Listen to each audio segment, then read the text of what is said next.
Hey, everybody, welcome back to the podcast. It's Chris. We're back here at the Edge Report, and today I've got with me a good buddy, Mitch Rawlyk. Mitch, welcome, dude. Hello. Thank you for having me, Chris. This is Yeah, awesome. yeah. I'm so glad to have you from Canada. So Alberta, Canada, right? Is that from which you hail? That is indeed correct. I grew up in Calgary, Alberta, and then did a little bit of globetrotting from there, moved to the west coast of Canada, did my undergrad there, moved to Banff National Park, cleaning toilets at the Lake Louise campground. I was like, You're this ain't cleaning for me. toilets in God's country, so that's Yes. fine. It was a beautiful place to be cleaning toilets, to be fair. But then I was like, I'm going to move to New Zealand. So I moved to New Zealand. COVID hit, moved back home to Calgary, and then ended up moving out to the middle of nowhere where property was a little bit more accessible. And now we're living out here in the middle of nowhere, about an hour and a half southwest Edmonton.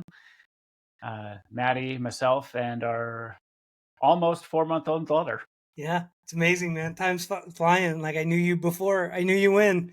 It's been Yeah, fun. It's been a fun journey so far, and now you've got little feet that are yeah. going to start patterning around that place. So Yeah, pretty quick here. yeah, they She's are. like just on the precipice of rolling over. It's where it all starts, and then Yeah. it's all gas, no brakes from there. And so, tell us about like your lifestyle. You're out in the woods a little bit, right? Yeah, it is a bit of a weird kind of hybrid of farmer and founder. Um, I'm never bored. I'll say that. Usually, I suppose I'll just walk through a general day, wake up, go to work for a bit, uh, have a coffee, get some work done, go outside, do some chores, get the chickens fed, collect some eggs.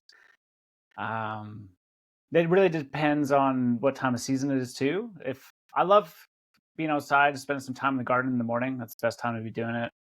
And then coming inside, just working until I feel like I've done enough. And then it's dinner time. That'd be a more like computer centric day. And then weekends are generally just outside ripping, getting stuff done on the property. Sometimes frantically, and then some days if I'm just feeling like I can't look at a screen anymore, then I know that there's just a world out the door that I can explore and be away from the screens. Yeah, So yeah, that's great. So that's one of the things that I love about my time up at the farm too. On those days, is that occupation used to be defined as how you choose to spend your time. We've turned it into this thing called work. And the reality is, when you're living like that, as I've learned from being at the farm, it doesn't stop. It's all work, but mhm.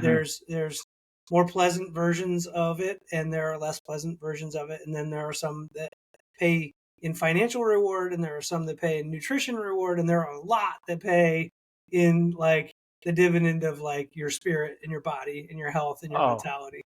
yeah, like the return on the spiritual side and that on the farm is massive. Like you can't put a number on it.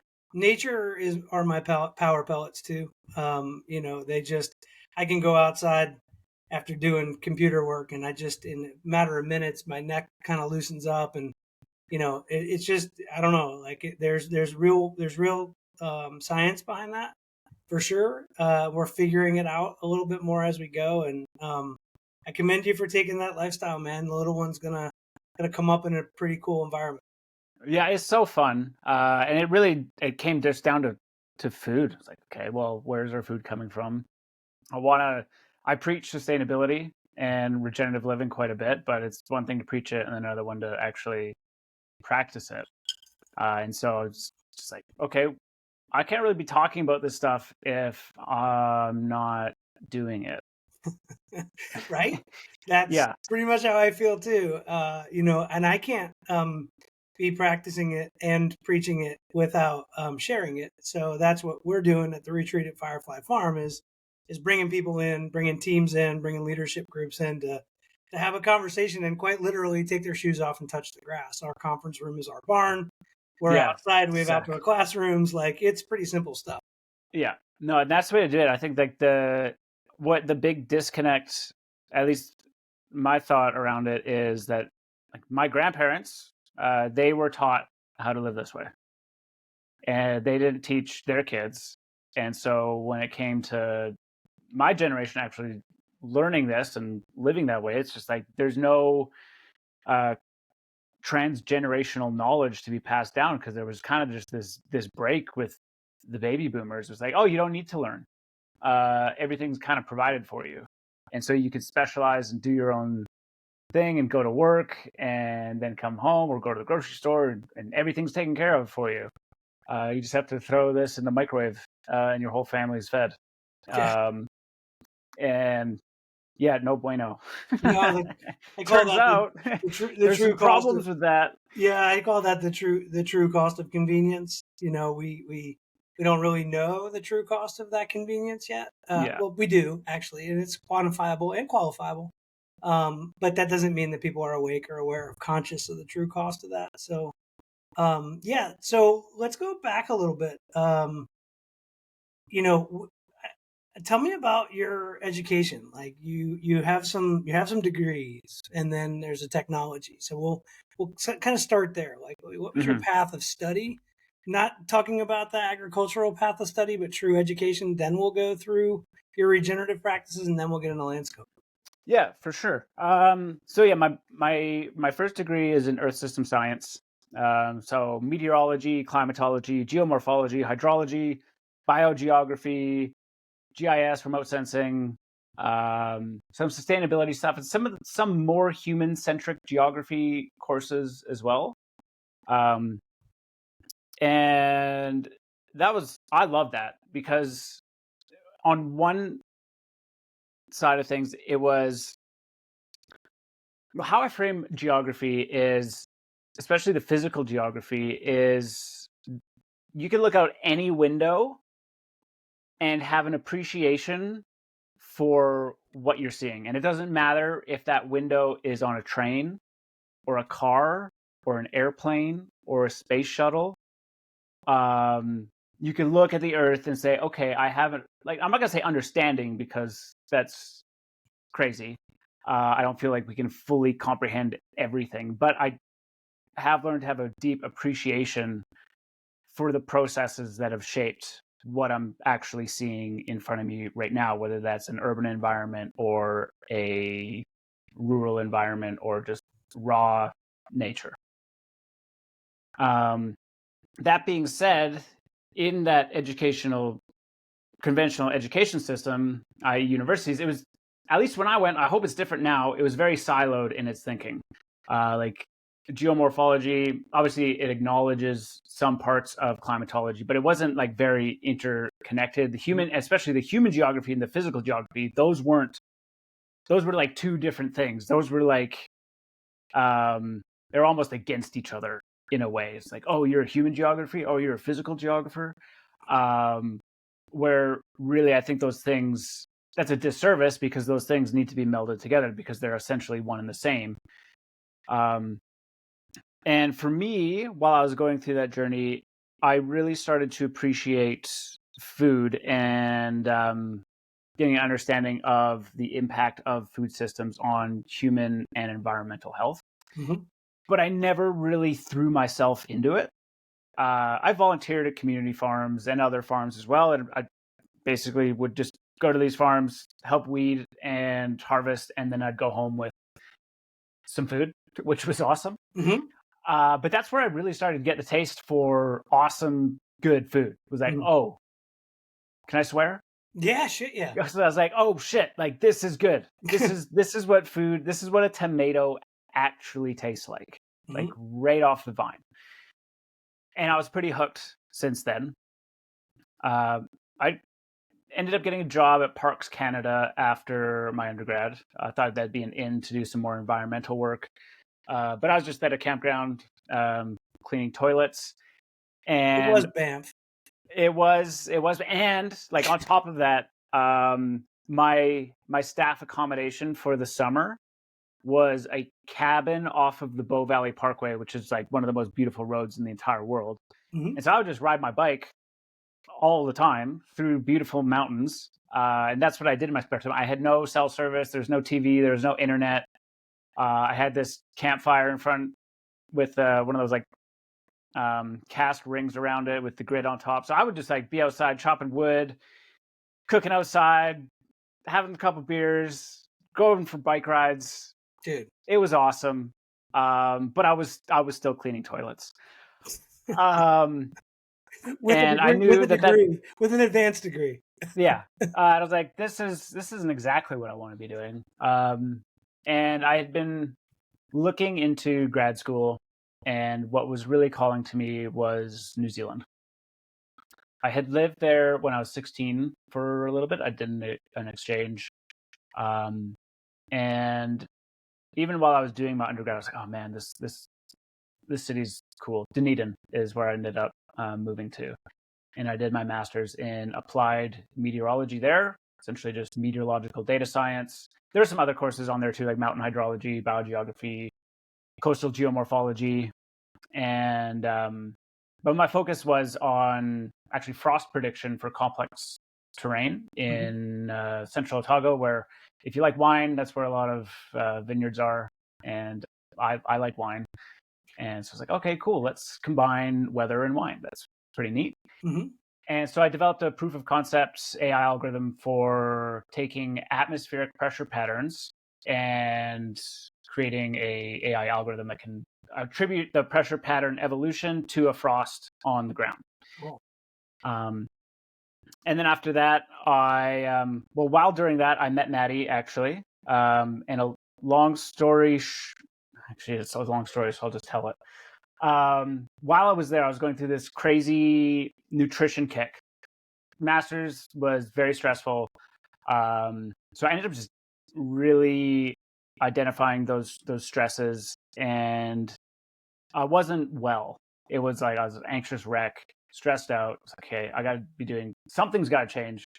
And so I just totally changed how I ate and cooked. I started going to the farmer's market and talking to the farmers. I ended up getting really into nutrition, and I started fermenting a lot of food. I had learned how to ferment earlier, but I started fermenting and making my own krauts and whatnot, and my own version of what I call super soup, and getting intermittent fasting and climbing and biking and running and just getting as fit as possible and eating as much good food as I could. And on a budget too, which was the tricky bit. I would just like make a huge batch of soup that would last me the entire week. Okay. But it ended up being so damn good that I ended up actually using it for a job application.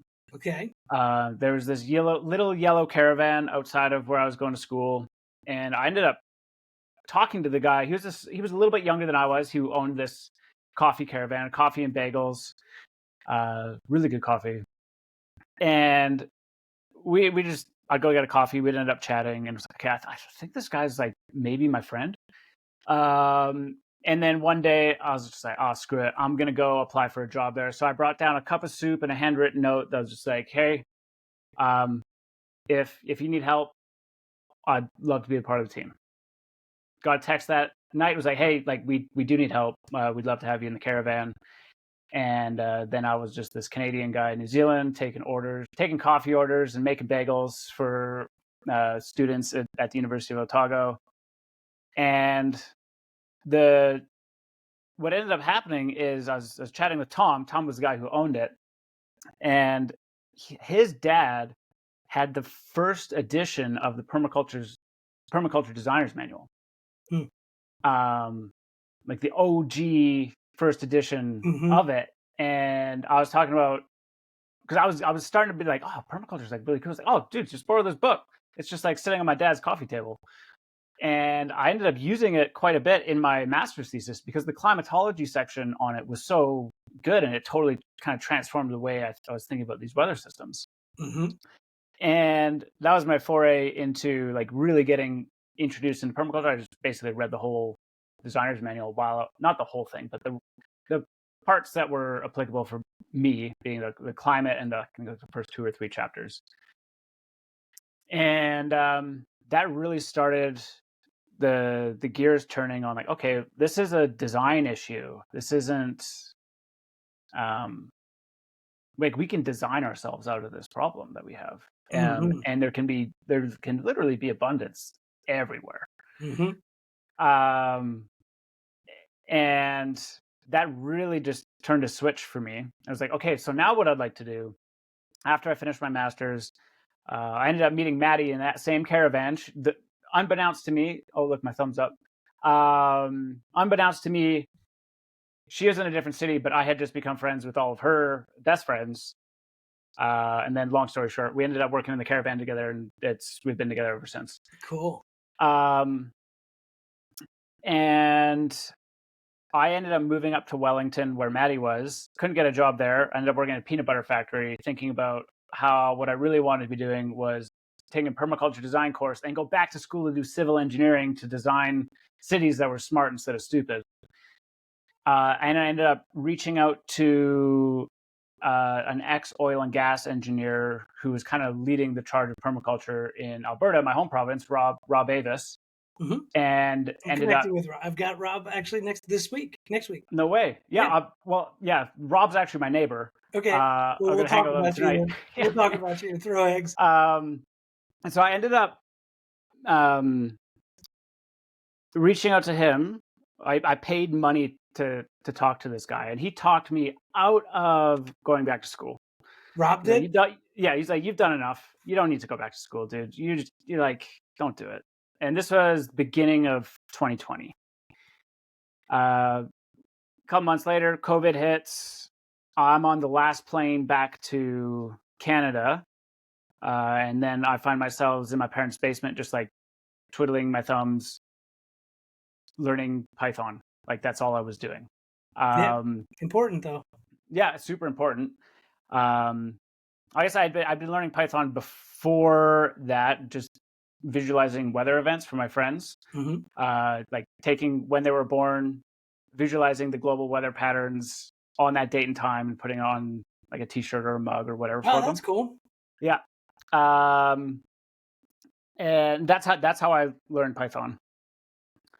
And then I was just going crazy. So I emailed Rob. I was like, dude, do you know of any volunteer opportunities? I'm losing my marbles in my parents' basement. Highly educated, no job, losing my marbles, understand Python, know a lot, need to help somebody. Yes, need help, SOS. Need help and need to help somebody. Yeah. So he just said, yeah, sure, come up to my farm. We just moved up here.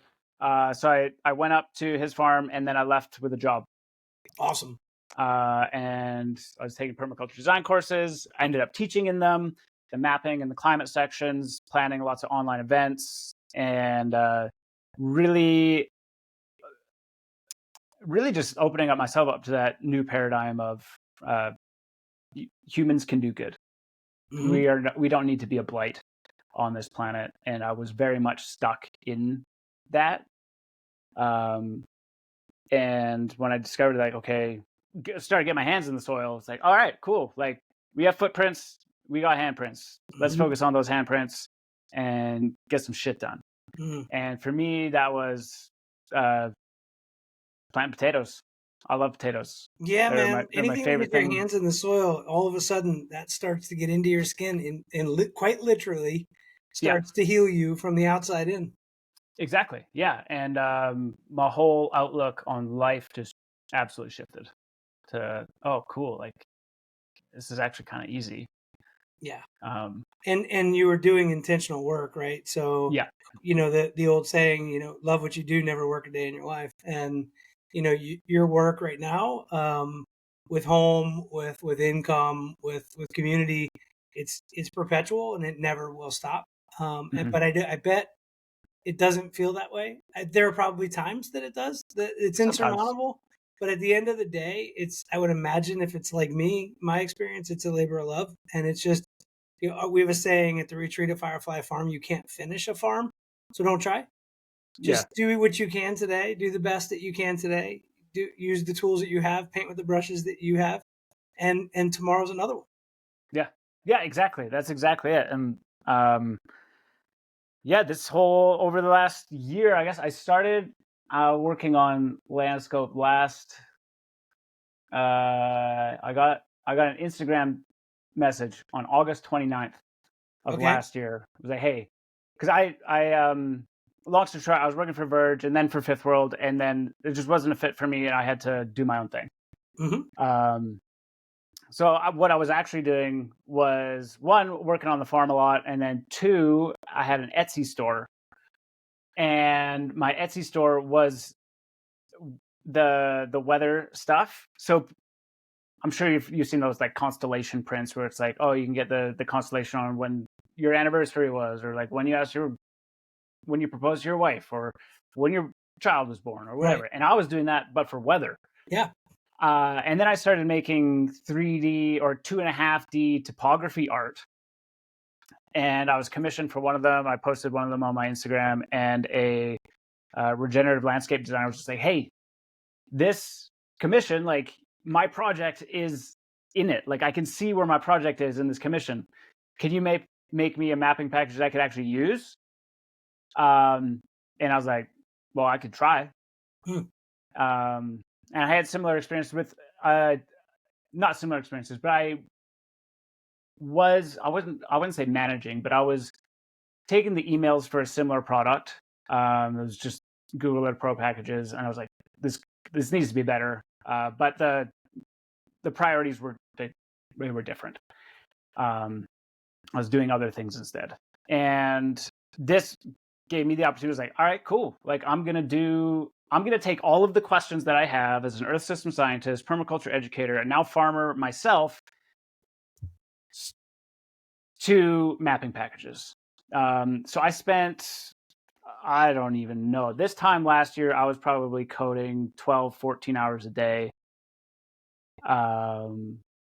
That's about the time that we sort of met, right? Like I'd say that's about the time that I was like, oh, if I'm going to start a company and a service, I should probably start growing an audience. So I should probably start posting on LinkedIn.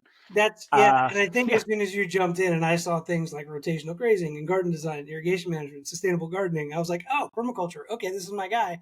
No one on LinkedIn is talking about this at that time, including me. So I was like, I need more randomness in my feed. I've got to get this echo chamber out. Let's get some more green up in here. What's that? Let's get more green. Yeah, let's get more green. Let's get more conversation. So let's zoom out a second, because a lot of people don't probably know. I'm intimate with Landscope now because I've been on that journey with you for a little bit now, and if nothing else, I've been a moral supporter and a cheerleader from the side. My biggest fan. And I'm a fan. I'm definitely a fan, and I'm a user. Right now, I'll be happy to share the Landscope product with anybody that wants to see it, because you were gracious enough to give me a package of the farm myself. So what is Landscope for somebody that doesn't understand a thing that we just said? Yeah, for sure. Landscope is a mapping package that has, I don't want to say all the information, but a lot of the information. There's always more insights to be gathered. But Landscope at its core is based on a principle, a quote even from Bill Mollison, that is, information is only as good as your ability to put it to productive use. And so we are literally, the whole world is covered in information. We're swimming in it. Mm-hmm. And the information is only getting more granular. But it is hard to get, and then even when you get it, it's hard to get insights out of, and that's especially relevant with like GIS data. So there are people who understand and appreciate the value of having this information, but don't know how to get it. And so what I wanted to do was take all the questions that I would have, and the assumption being that other people would have those same questions of a landscape, and write a software that takes those questions and answers them given a input, the input being a high resolution Lidar digital elevation model. Mm-hmm. And so if you've taken a permaculture design course, you know the importance of having a good contour map. Mm-hmm. And this goes beyond just the contour map. So in a contour map, there's tons of other information. There's where the water's going, where the water has a natural tendency to want to pool. There's the slope angles. There's which way the slope is facing. There are so many different insights that you can get while looking at topo map, but not everyone's eyes are trained for topo maps. And so I wanted to have a way to like, okay, well, these are those other extra insights from that topography data that's not just a contour map. There's the microclimates, there's the angles, there's where water actually wants to sit and pool and stay, there's the drainage networks, and there's more and more and more and more and more.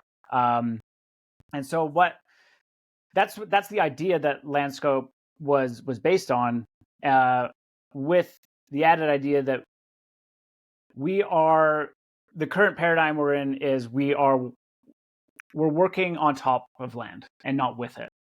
And so we're not really considering what the land wants to be.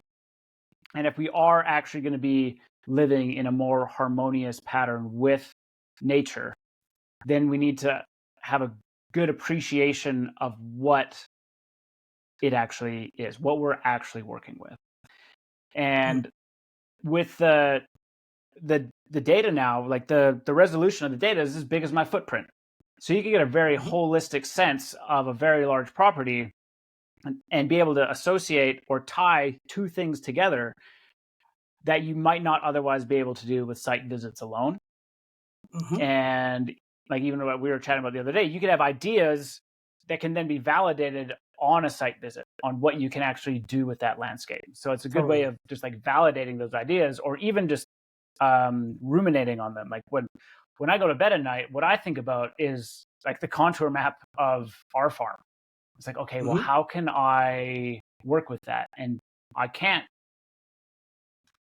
necessarily visualize that in the same way of just like a static satellite image or doing site visits. And I'm not going to say that Landscope is necessarily a replacement for observations on the land. Like those are equally as important. It's a supplement to that, to let the brain juices flowing and have an understanding of that landscape. Like, okay, these are new ideas because you're looking at it in an entirely new way. It's all about perspective. It's a filter. Yeah. So, we've had our property for just under 10 years. And I get outside. I explore a lot. I wander. I climb trees.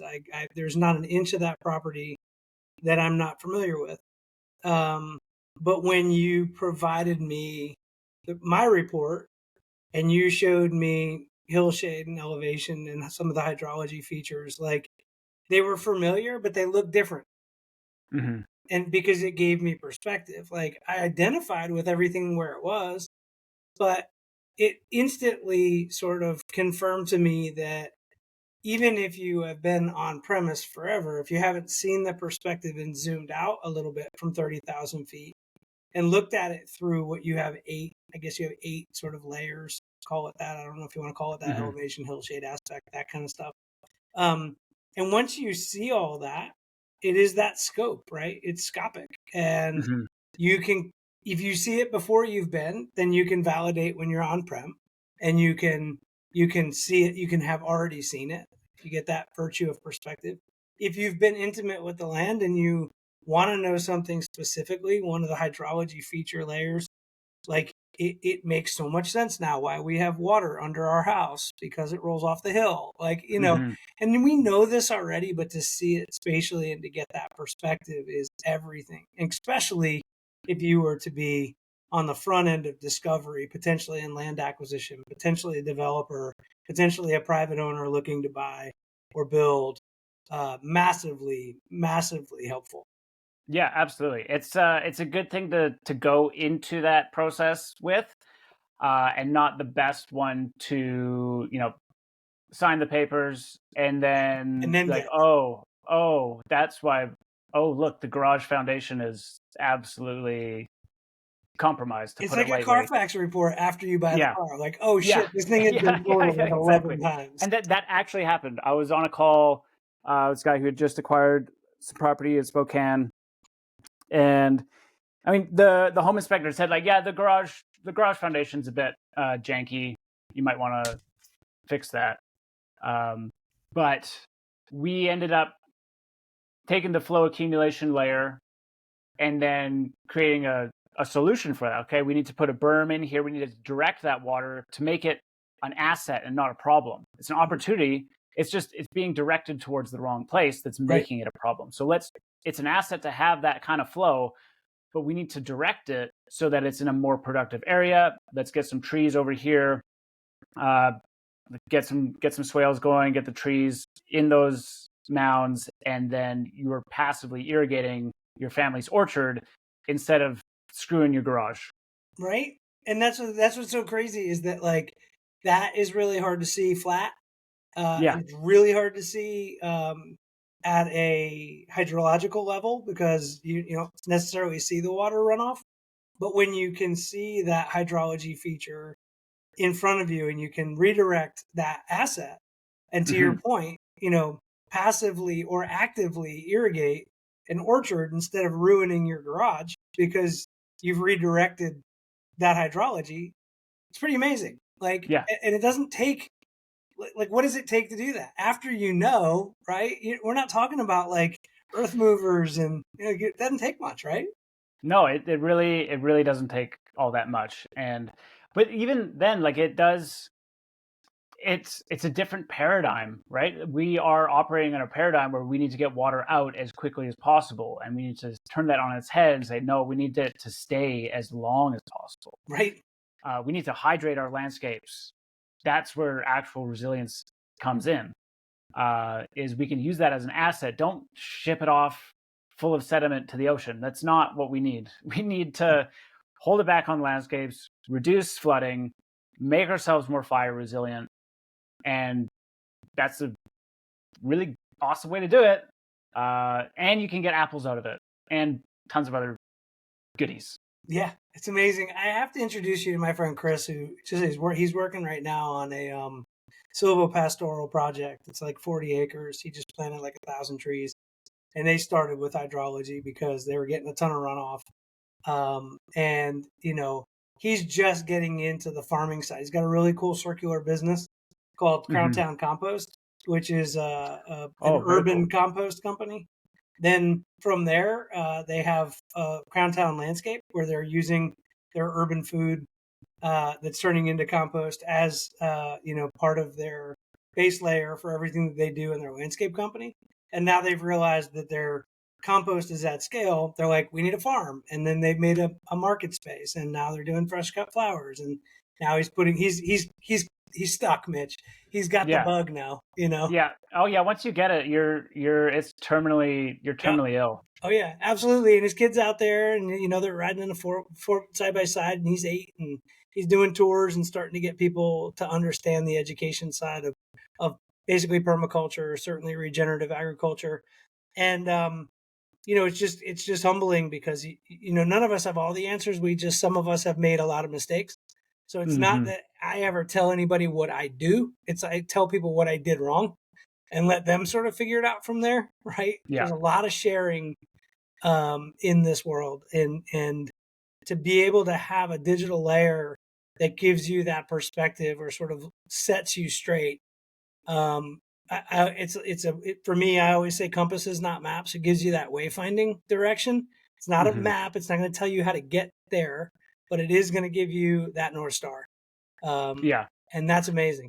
It's going to give you like a foundation, like this is what you're actually working with. And the really interesting thing is like you give those mapping packages to 2 different people, you're going to get totally 2 different perspectives because their context and their goals and their vision and their values are going to be totally different. They're going to be like, oh, well, no, I want this. And other people are going to like, it's going to be totally different.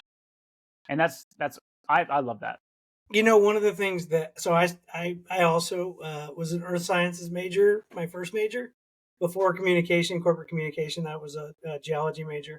So like, contours and geomorphism and slope and aspect ratio and hillshade, that's, those are things that you learn along the way, along with rock, mineralogy and, what types of rock. And one of the things that I've noticed just in sharing this for the one short week that I have is that very few people have the spatial awareness to even understand what contour lines are. If you've not been out and about and hiked or used a compass, elevation and hillshade and aspect and slope are not things that come naturally. And just orienting to, wait, where is this? Is a very interesting perspective to come from. Yeah, absolutely. And that's like, I'm stuck in the bias trap that everybody else is like, oh yeah, everybody else looks at maps. What are you talking about? Like my whole life is in contour maps. Even like meteorology, it's just contour maps, like a barometric pressure. Right? It's Thermoclines and stuff. yeah, Right? Yeah. Yeah. So, and that's because you see the cross section of the world as it is. And you said that so beautifully at the beginning. Like, you have, doesn't matter which window you look out, you have a different perspective of the marble that you spin on, hmm because you understand the systems that um, shape that marble in every yeah, way, shape, and form. And I do too, because I had that basis of understanding in my education with my undergraduate degree. Um, and I go through life thinking that everybody does have the same perspective, but they don't. yeah, And that awareness and that education, that thirst for knowledge on earth sciences is really important that we get ahead of. If we're going to get people to the food and food awareness and soil structure, and the microbiome of the soil structure itself and why that feeds into the nutritional profile, they've got to be interested in the earth first. Or if not, they're just going to go to their grocery store and buy the head of broccoli that's there. yeah. I'd say it's either like the earth or just themselves, and just they hate them like, hey, I actually, when I take a step back, like I feel like shit. Why? Oh, I eat garbage. I face bagged a whole bag of Doritos or something, right? Like, Yeah. yeah, It's you like, probably why not in a why good do I way. feel this way? Oh wait, yeah, that's why. Because I'm not treating my body well. But yeah, it's like you gotta. It's a level of self-awareness. Whether you're looking at the planet or you're looking at yourself, it's a matter of being like, okay, what am I looking at, and why does it look the way it looks? Yep. Why does it feel the way it feels? So I immediately see the value in Landscope. Tell me about the different customers that you potentially think you'll serve. So you're just at MVP, right? You just launched. This was the beta. I would say Um, like the Google Earth Pro packages. I've been selling map packages for almost a year now. Um, but like we're just getting started with the on the web version, with and so Cesium, right? yeah, yeah. So far we've serviced engineers in Canada, property vetters in Michigan, big regenerative landscape designers in Texas, some local friends here. Um, who else? Well, you There's helped my friend quite a Kelly few. last week in Yeah, yeah. Vermont, Took a look at a property there. prospecting. Yeah. Myself, if you can count myself Me? as, yeah, you. But in general, it'd be folks who are interested in understanding what they get in for, what they're getting themselves into, whether that's on the personal, like I'm buying a property, or engineer, like what am I dealing with on this project, or permaculture designers, like, okay, let's use this information and turn it into abundance. Um, and that's been the guiding compass there, is like, okay, we can use this information to make the world a better place. No doubt. And listen, so you know that part of what I do in my day job is, um, Hudson Commons and Pathway Communities. What we're doing now is pocket neighborhood and purpose-driven infill neighborhoods, pocket neighborhoods. And we have a project in response to Hurricane Helene in a small town called Hudson. It's on just under 3 acres. And we've done some schematic design more for missing metal product. We were trying to figure out how many square feet. We're trying to match the need with the type of product that we can put on the market rather than just building a bunch of single family homes. Because a lot Mm-hmm. of young professionals don't want or don't need that. They also need to own and have a path to ownership. Um, and looking at hillshade and aspect and slope and getting you to run that report for us from a geospatial perspective is going to be invaluable. And we're going to use Landscope for every site selection process that we use. It's just going to be carrying that money in advance of civil, in advance of looking at our horizontal development, and using it simply for discovery so that I can get my head around the property before we go boots on the ground or before we send out for forward deployment, to potentially look at site development or site acquisition. So I know I'm here to tell other people in my world, small infill developers, that this exists And, I think that it's invaluable to spend, under $1,000 or $1,000 to get out there and figure out kind of what you got before you get your boots on. Yeah, and the cool thing is we've made it incredibly easy to get it. Like especially in the States, all you need to do is just go delineate an area you want mapped, and it's almost instant analysis. My CTO Mickey, he's done an incredible job of taking the base software that I wrote and like, okay, I'm gonna turn this into something that is quite powerful, really, at the end of the day. Because when I was starting, it was a back and forth process. It was like, send me the area you want map, I go check for data, go run it, see how it goes, send an invoice. So it could be like a 2-day thing, and now it's literally 10 seconds. Yeah, no. So, we can take people through that process, and I'm happy to, as I mentioned, any listener that wants to see the product, I have a demo of our farm that Mitch loaded into my account, and it literally is. It could be 4 points on a map. It calculates on square footage and size, or metric or imperial, and then it literally prompts you with, put your credit card in here, and I'll give you all 8 of these layers, and I'll show you all however many sub things there are. You're getting probably 20 There's layers like of information. 30 plus layers in total if you count all the sub layers. Yeah. And then it's all exportable. If you don't like it on the web platform, you just click download, it compiles it all into a KMZ for Google Earth. And then you can literally, kind of like a Google Drive, just right click on each layer, download as a TIFF for your own workflows or a PNG for the rasters. And then for the contours, we've made it so you can download it as a DXF. So engineers, landscape architects, they can use it in their workflows. There's other workflows you can put it on, GeoJSON, KML shape files. So we've made it so it's you're getting it like almost instant clarity on terrain, but then making it usable for your own workflows as well. Yes. So it's almost like a fractional GIS team, but you're getting those results pretty much instantly. Yeah, and I nerd out on that because it's just so important for me for site selection when I'm looking at optimizing the plan. Because with our properties, again, we've got microgrids, we've got PV, we're using a lot of renewables, we're using wind. So prevailing wind patterns and aspect and hill shade and slope are super important because we need to locate things in the proper arrangement if we're going to use PV and if we're going to take advantage of wind. So, all that is those layers. Let's talk about let's go another vector deep. Let's go from 3-dimensional to 5-dimensional, because one of the things that got me all jazzed up about this, and I'm not technical, but I understand what I think is coming. I've been collecting 15,000 microclimate data points off of my farm a month for the last 2 years. So soil, water, wind, and sun, and various parameters around those 4 aspects. So because you have a background in meteorology, and because we have these things called physics-informed neural nets, and we can start to use inferences and predictives, if we had a package of microclimate data that was validated and verified for certain meets and bounds, what could we potentially extrapolate with that information as time goes on? Like, I don't even like, what can you extrapolate? It's like, what do you want to extrapolate? It's what can't you? Yeah. Like, what do you want to know? And I think that that's really you have the information, right? But now it's time to put it to productive use. It's just another layer of information that's not topography. Now you're talking about weather stuff.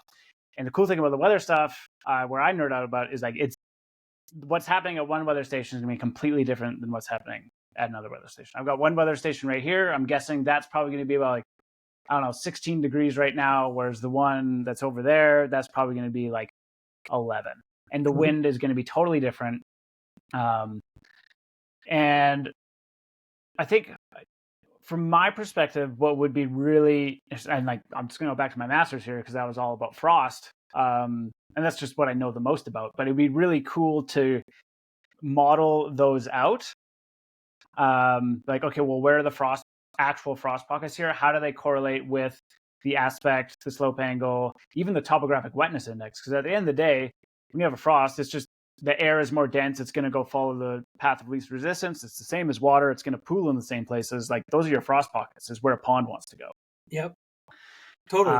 So looking at things like that is really interesting to me. But with the data science mix in there, especially with the physics informed neural nets, like especially, and like you've got that data, and then there's oodles of data on top of that with the reanalysis data from the ECMWF, NOAA, and whatnot.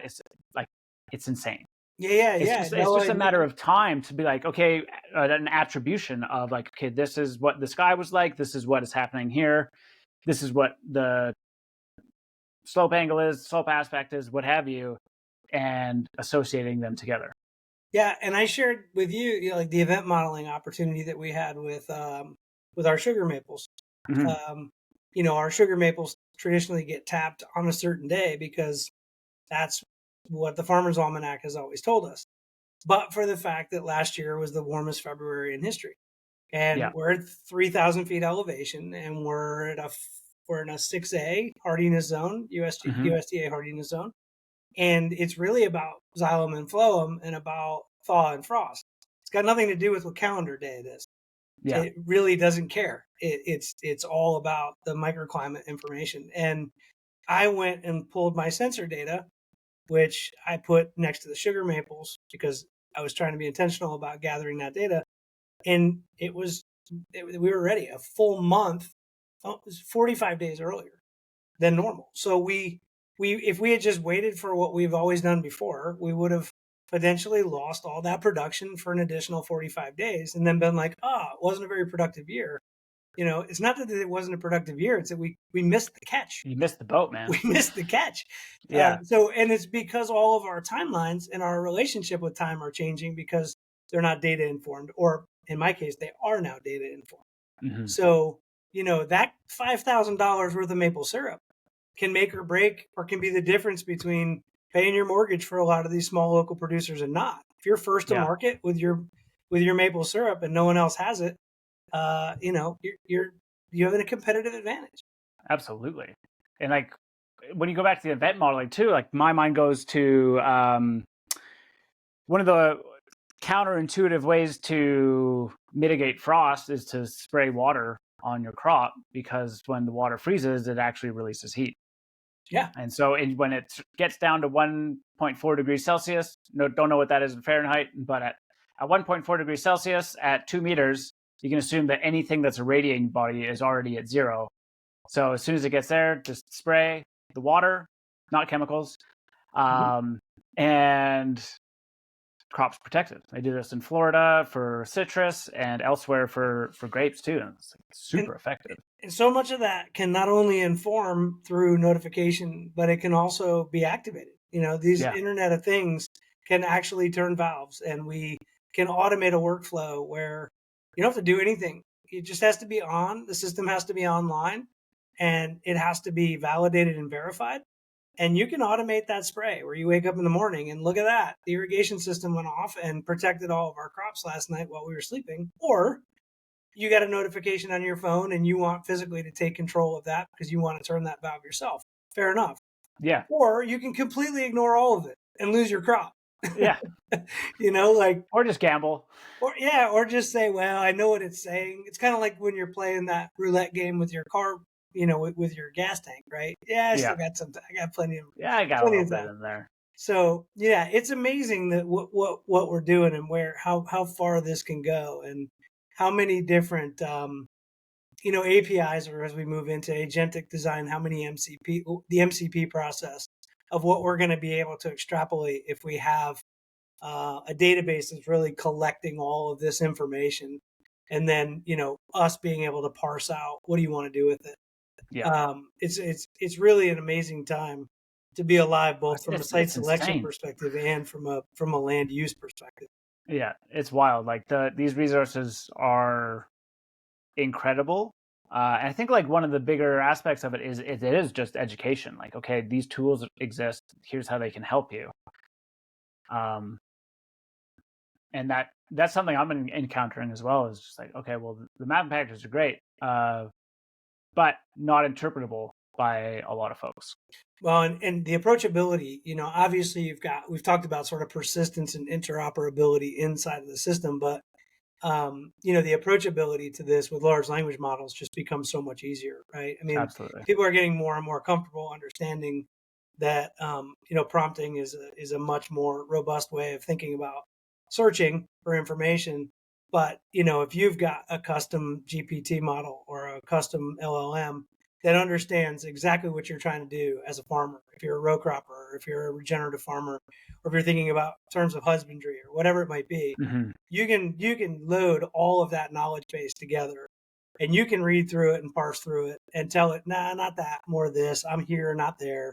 Yeah. And that's the work that's your job at that point, is to really refine and repeat and refine and repeat the knowledge base, right?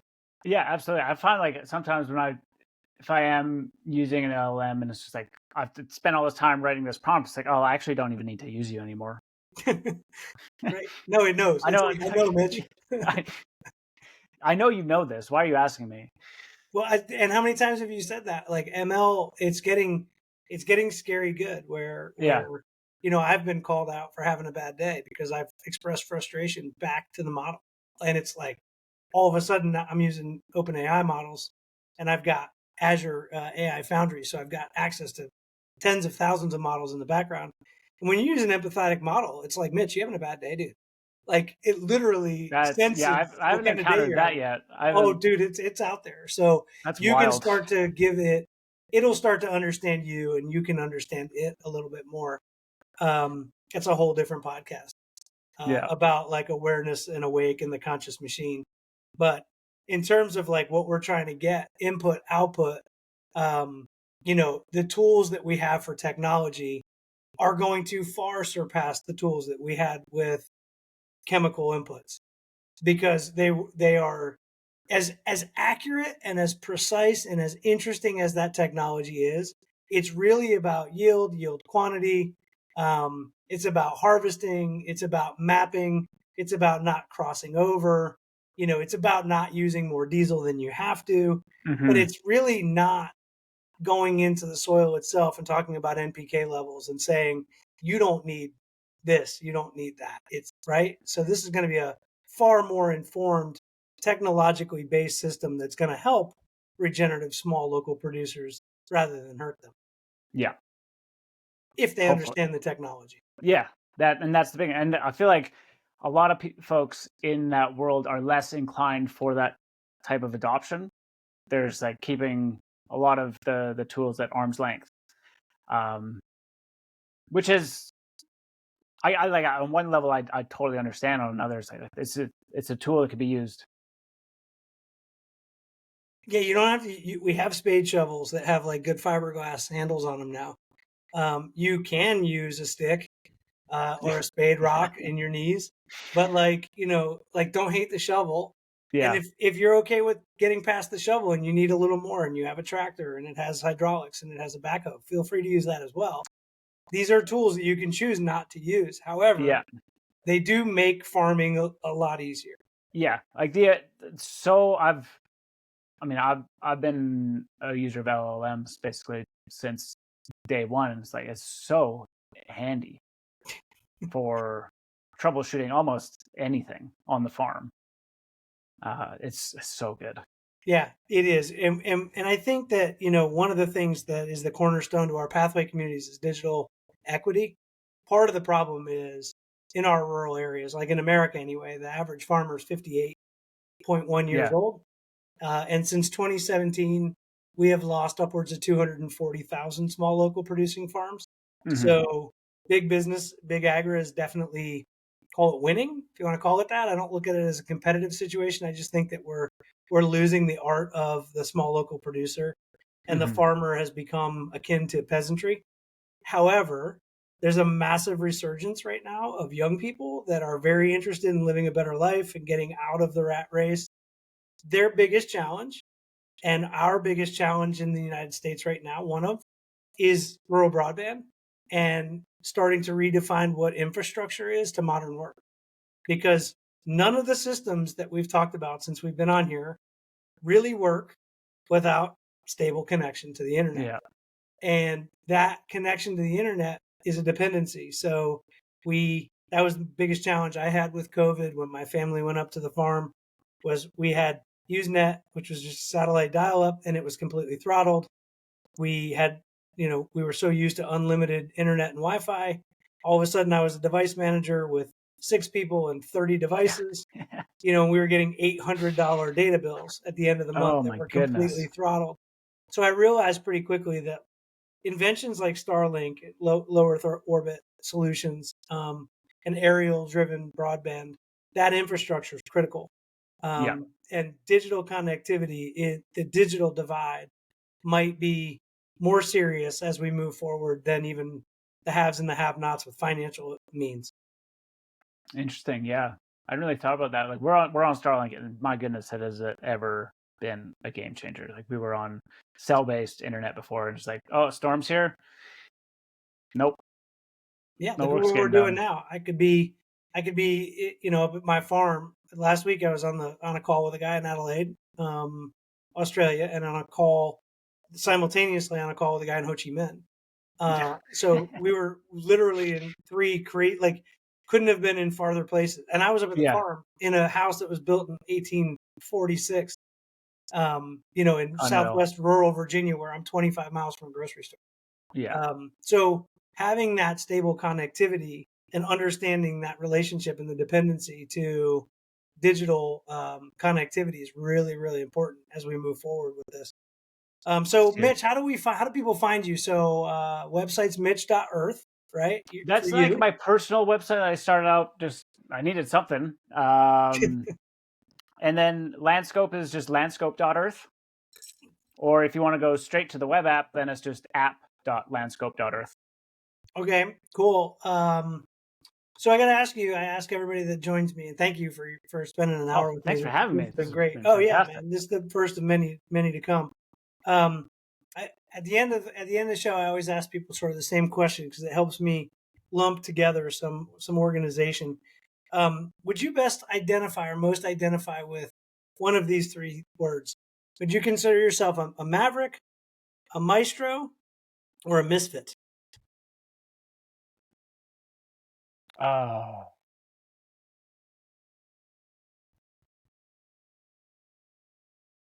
Depends on the day. Yeah. Today. Today, I feel more like a maestro, I reckon. But I think I need to see the full definition of what a maestro actually is. Well, I'll share this with you. There are days when I'm at the farm where when I'm done, I definitely feel like a maestro because I've somehow found a way to pull a bunch of messiness together and make it make sense. And that's my definition of it, right? Like a maestro is someone who can think about Yes. it from a symphony perspective. Maestro, Yeah. right? That's how I think of it. So I'd say of the 3, I lean more towards Maverick and Maestro. Today with the work that I got done, I'm gonna say Maestro. cool. Yeah, there's no other reason other than the fact that it's fun to categorize. Like I think future shows I'm going to have the maestros, the mavericks, and the misfits sort of all together. Mm-hmm. And the standing joke continues to be that the misfits have the best parties. So if you want to I come, have had some pretty good parties. that's cool. That's cool. Listen, Mitch, this was great. Oh, I before we will finish, put. if you have more time, I've got a Yeah, question for you. yeah, sure, absolutely. What you got? All right.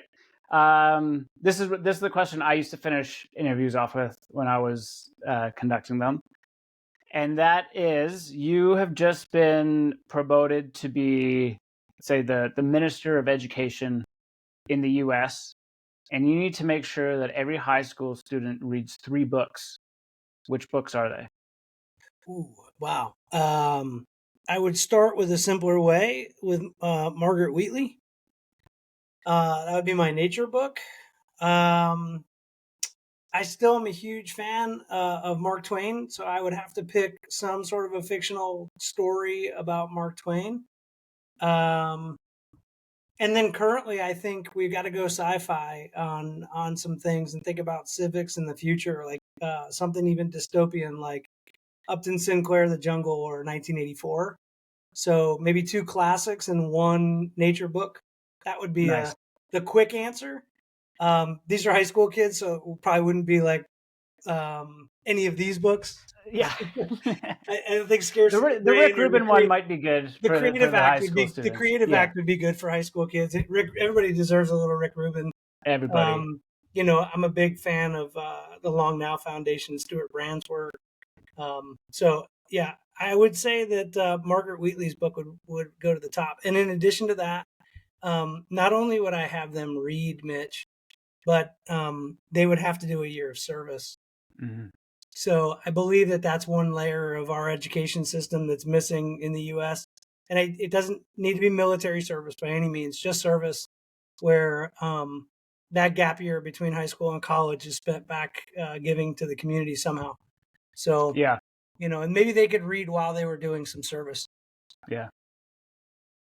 Go, yeah, get some time on a farm. That's service. That's community service right there. Is get on a local farm and learn what it takes to feed a community. Yeah, and how incredibly resourceful and bountiful the earth is. It takes an incredibly small piece of land to feed a family, and people have no idea that you could get the harvest and the bounty from such a sliver of this earth that can feed you so well. So Mm-hmm. it's awesome lessons. Well, Mitch, dude, I appreciate it. Godspeed with Landscope. You will go Thanks, far, man. I promise. And I'm looking forward to our next, brother. Yeah, absolutely. Always a treat, never a chore. And look forward to the next one, man. Yeah, you got to sign off the way you normally do. Tell me that you'll see me in the future. Yeah. Oh, yeah. I will most certainly be seeing you in the future. It'd be weird to see in the past, unless there's a pasture. We'll leave it at that. There you go. Later, Mitch. Thanks, man. Okay. Peace.